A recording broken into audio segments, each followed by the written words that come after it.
Hey, Kevin Inoue here from Fight Designer LLC and PewTube.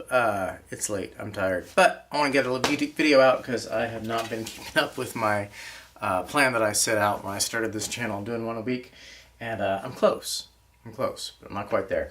So, been busy. The main thing I want to show you today is some of the video from the Allegheny Alley Fight workshop, where I got to play with Daryl Rushton and Michael M.J. Johnston.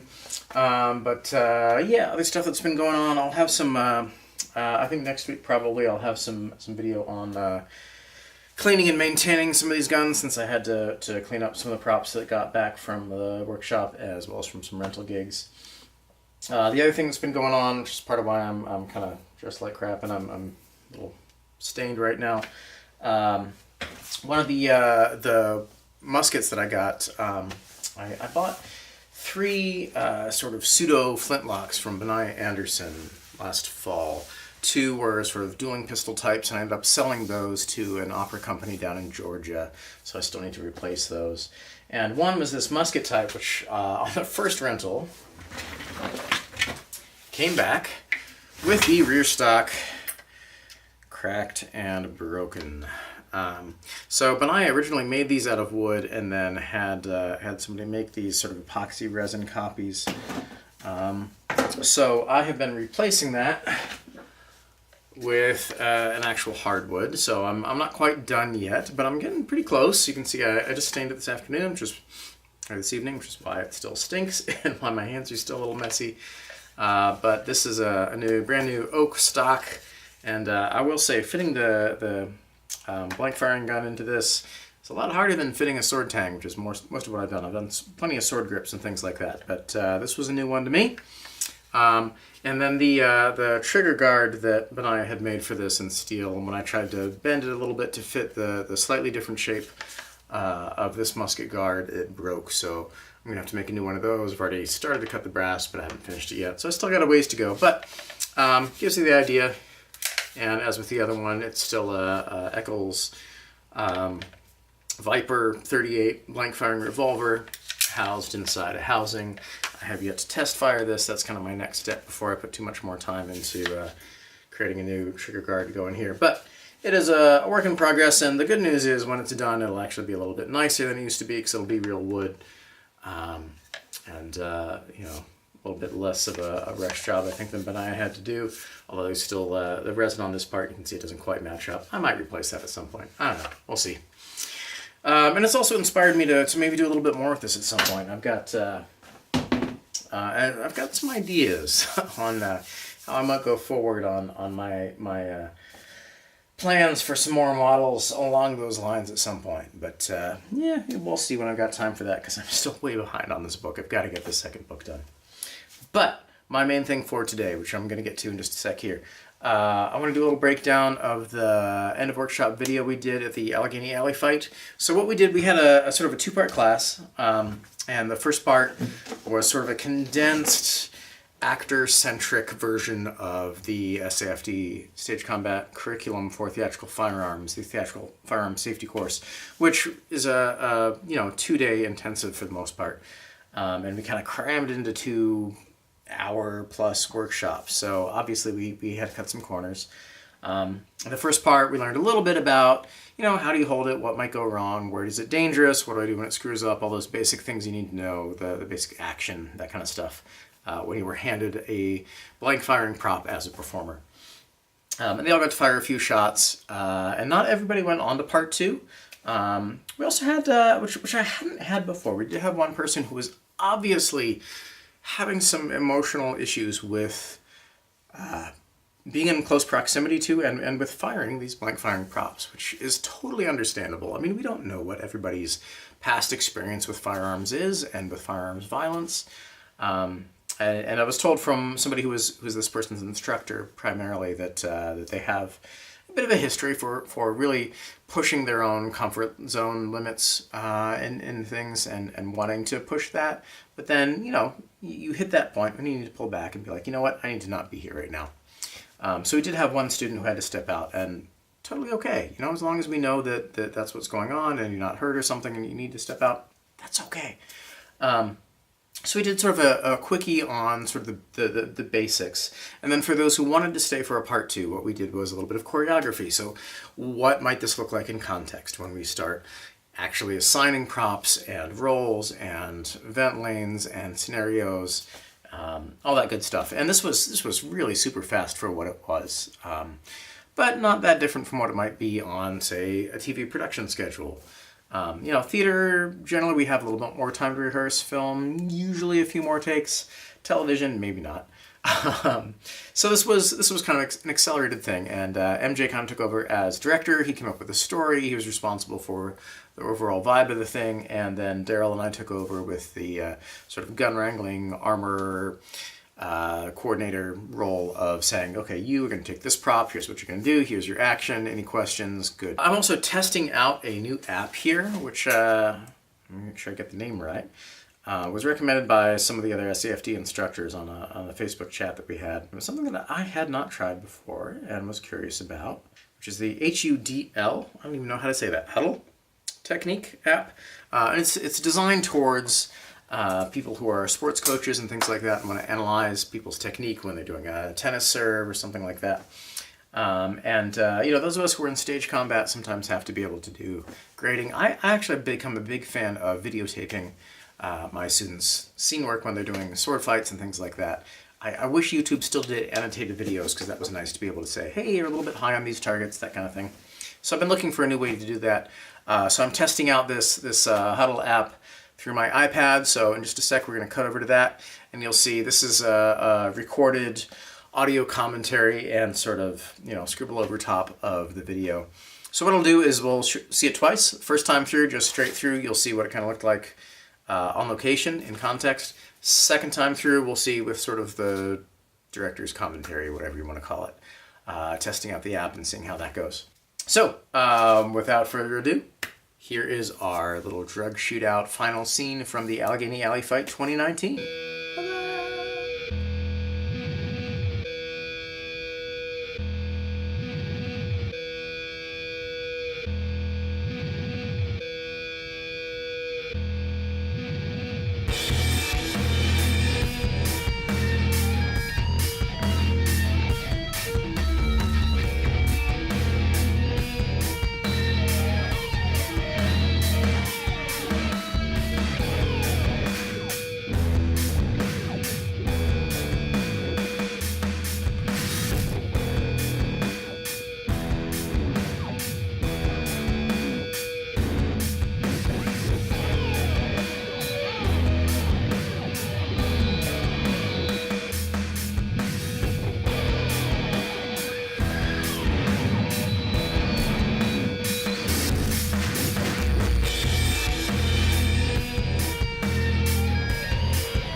Hey, all right, so we're looking at this video here from the Allegheny Alley Fight. This is in their proscenium theater. As you can see, we had a lot of the folks watching. Let me go ahead and get past the exposition here. So we set this up in kind of record time with the three of us.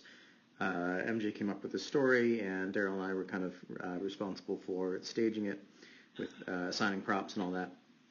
And we, like I said, didn't have a lot of time for the folks that we had here. This is kind of trying to do a similar model to what some of us had done at the Virginia Beach Bash in the past. Daryl and I had both worked on that. So MJ came up with this story of sort of the drug deal gone bad. We've also got, let's see if I can draw here. So let me do that. Hey, there we go. I'm trying out the new map here. We've also got our undercover officer here, and our drug boss, and everybody else is sort of corrupt people of one sort or another, and then the police, the main police will come in shortly.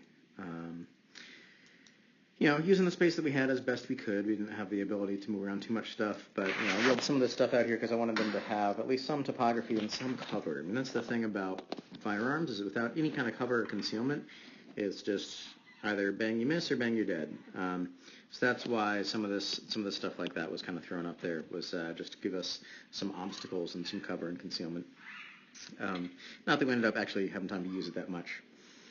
So we had some pretty bombs here. Oh, you know what? I'm going to pause this. Let's go into slow-mo here. So, in the time that we had with people who had not trained at all, kind of did my best to help them figure out sort of this tactical entry here. So we had people coming on both sides there. I couldn't, from where I was, actually watch both sides at the same time, but we had teams of two, so one person jerking open the door, another person coming in, the second person follows through, doing their best not to flag each other with vent lanes or muzzles, because we had a mix of top vent and front vent and side vent and all of here, and this was that was part of what the workshop was about, sort of that education of how to stage things with those. So we got a guy here doing our first shot. He's got a top vent, so that he doesn't have to worry too much about where he's aiming, but he's aiming offline a little bit there anyway. I'm at the top of the house, so it's a little easier to see that he's aiming offline, but for most of the audience, they won't be able to tell. And then we've got a front vent here and a top vent. Oh, no, that's right. Let's see that. No, they're both front vent. Front vent and... Yep, okay, here we got front vent, and up there we've got top, I think. Do we see him fire? Yeah, there we go, top vent. So again, just trying to make sure that we've got as many clear lanes as we can get. Trying to also make sure we're not flagging the audience. Got a front vent, or a top vent here, so that we don't have to worry about him firing upstage towards the audience at all, or downstage rather, and catching anybody. Front vent here, but he's aiming for that bomb, so that's a nice safe fire lane. Again, we've got people shooting upstage, so it's a nice safe fire lane. People hiding behind cover. Traveling upstage, using our diagonals. Again, if the people who are shooting upstage don't have to worry too much about that, so they've got front vent. Let's see what we've got here. Those two go down. I was giving her a wall to be able to go down so that she could take a nice gentle fall. She had some concerns about that. And we also tried to make sure that everybody got at least a couple shots off before they had to bail, because that's kind of what they're there for. They want the experience of that. They'd all done at least a couple of shots of revolver and a couple of shots of semi-automatic, and sort of the laboratory classroom part of this earlier before we got to the choreography segment. Not everybody from the first part went on to do the second part, but everybody who's here had at least fired a couple of these before. We're trying to make sure that when they do lie dead, that they've got their firearms venting in a safe direction as well. Now this one, we had that one jam a couple of times, so we made sure that when she had that shot there, we also had an extra shot with this guy here. He's our one of our officers, and then we've got our undercover cop here, so that if for some reason that one failed, the first one failed to go off, we had a backup shot here, because most of these, you can be pretty sure you're going to get one shot off, but a couple of them we were having problems with light hammer strikes. So our one rehearsal, that one didn't go off, so we made sure that we had him as a backup plan. Most of the others here, I think he only got one or two off most times, but he wasn't supposed to hit anybody anyway, so it doesn't matter. Most of these others here, they were supposed to be able to get off 3 or 4 if they wanted to, but we only really needed 1 or 2 shots for the story to go forward, so that's also a nice thing to have. We have the option of more production value, of a lot more shots being fired, but if something jams after the first shot, it doesn't screw up the whole story, which is important, because these are blank guns, and, shit happens. They're not the most reliable things in the world. And then we end with her surrendering here. Now, we did talk about also making sure that, let me back it up here, making sure that not only were our vent lanes not aiming at the audience, but also those people who had semi-automatics. Actually, I think the ladies over on audience right had revolvers, so that wasn't as big a deal. So we didn't have to worry about shell casings. At least the top there, this one's a revolver. I can't remember now. This is like a week and a half ago now. I'm trying to remember what we gave the other one. But the gents here, I believe, had semi-automatics. So we tried to talk them through how to cant them. Looks like you might not have remembered that one. Oh, that's right. I originally had given them two P99s, and one of them was the Daryl's that was having problems. So I think we swapped that out. So I think this guy might have a revolver now.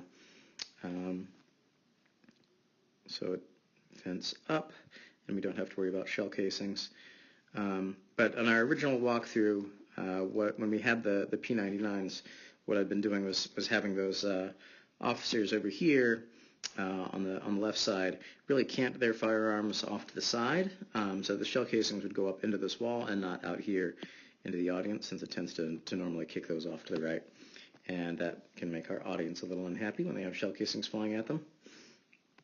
And obviously when we've got people firing up here, not a big deal. Any of that kind of stuff's going to fly upstage and not into our audience. These gents here, we talked about it a little bit. Let's take a look at that in slow-mo and see where they ended up being able to fire. Let's see.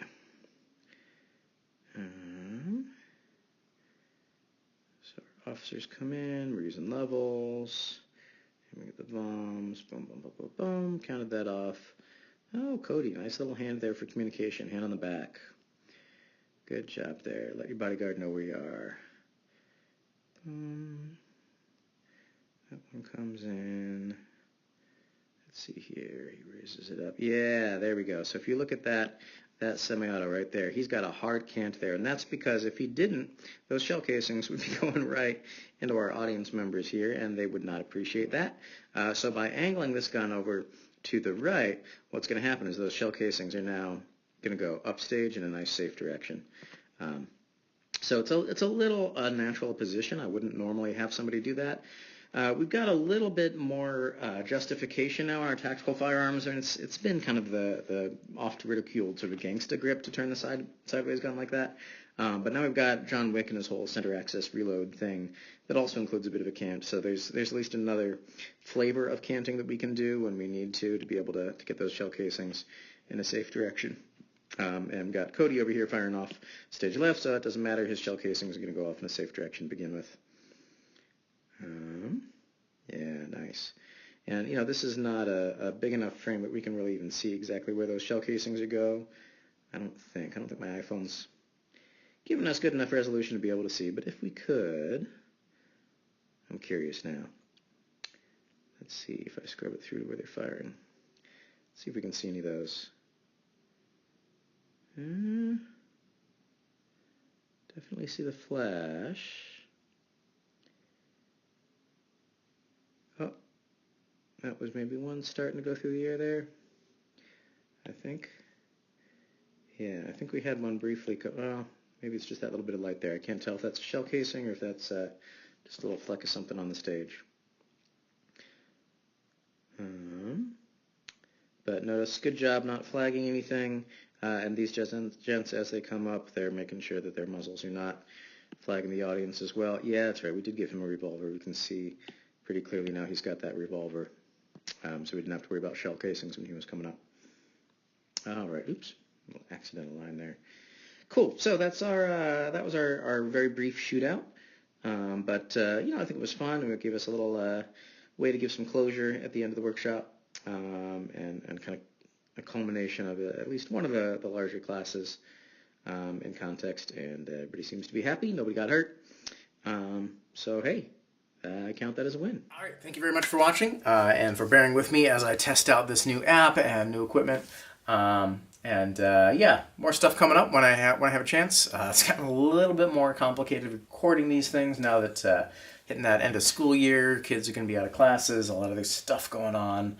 But my last show that I currently am scheduled to do until the fall has now opened, so my fight choreo was done on AIDA and things like that. Hopefully my rehearsals are done for a while. I can get back to work on focusing on this second book on doing fight scenes for camera and some of this other prop stuff that's been coming up. So, I'll try and stay on top of things, and hopefully I'll see you soon. If you want to make sure that you find out when I do, you can click on subscribe down below on the YouTube channel, tinyurl.com/pewtube. Comment, like, subscribe, email me, let me know what you're interested in. Like I said, probably the next thing up will be something on cleaning guns. I'm hoping finally to catch John Wick 3. It's been open for a little bit. I haven't had a chance yet, but that's another thing I might give you a little commentary on that. My take on that when I finally get to see it. And this musket that I've been working on, hopefully that'll be done soon. I can talk a little bit about that.